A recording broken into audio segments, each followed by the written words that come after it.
23 d'abril de 2011, arriba Sant Jordi i, com a la resta de Catalunya, el Prat ha acollit una festivitat viscuda amb intensitat per tota la ciutadania fent desfilar pels carrers de la ciutat roses i llibres destinats als seus éssers més estimats. La plaça de la Vila ha estat el centre neuràlgic, amb paradetes de roses i llibres esculpides de gent i el mercat municipal guarnit amb motiu de la festa, regal de roses inclòs. Ciutadans i venedors han coincidit en destacar que ha acompanyat el temps i que això ha ajudat a que la gent s'hagi animat a gaudir de la festa malgrat caure en dissabte de Setmana Santa. El dia ha acompanyat, finalment. Hem començat amb pluja, però s'ha arreglat el dia i sembla que la gent s'està animant a sortir. Per ser les dates que estem, bé, més gent del que esperàvem. Bé, normalment sortim a passejar o per Barcelona o per aquí i sempre tenim un tomb, comprem la rosa típica i ara estem buscant algun llibre, a veure. Bé, molt bé. Bé, mira, de passeig, així, tranquil i en família.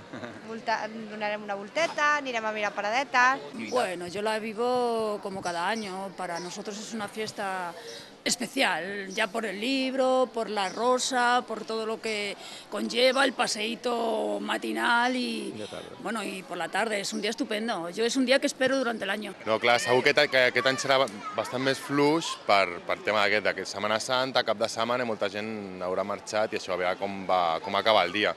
Però de moment crec que afluixarà bastant respecte a altres anys.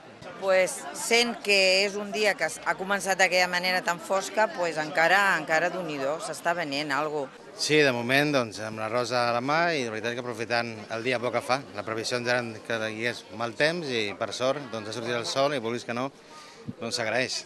Sí, d'autors locals, ja que ells han fet l'esforç d'editar el seu llibre i a la vegada que es pugui conèixer i que la gent se n'assabenti que el tenen aquí. Tots són prou interessants, ja veus que són de diferents temes, és de poesia, novel·la, aquest altre, el llibre aquest, El seu combat per la cultura, del Joaquim Cabaner, i aquí tenim Els Mossos d'Esquadra del Prat, el Josep Ferret, que és el rebé.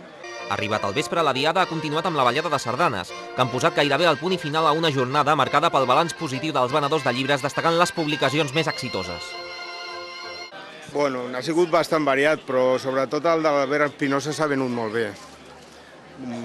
Per la resta, sí, els que normalment havien sortit a la tele s'ha notat que s'han venut més que els altres.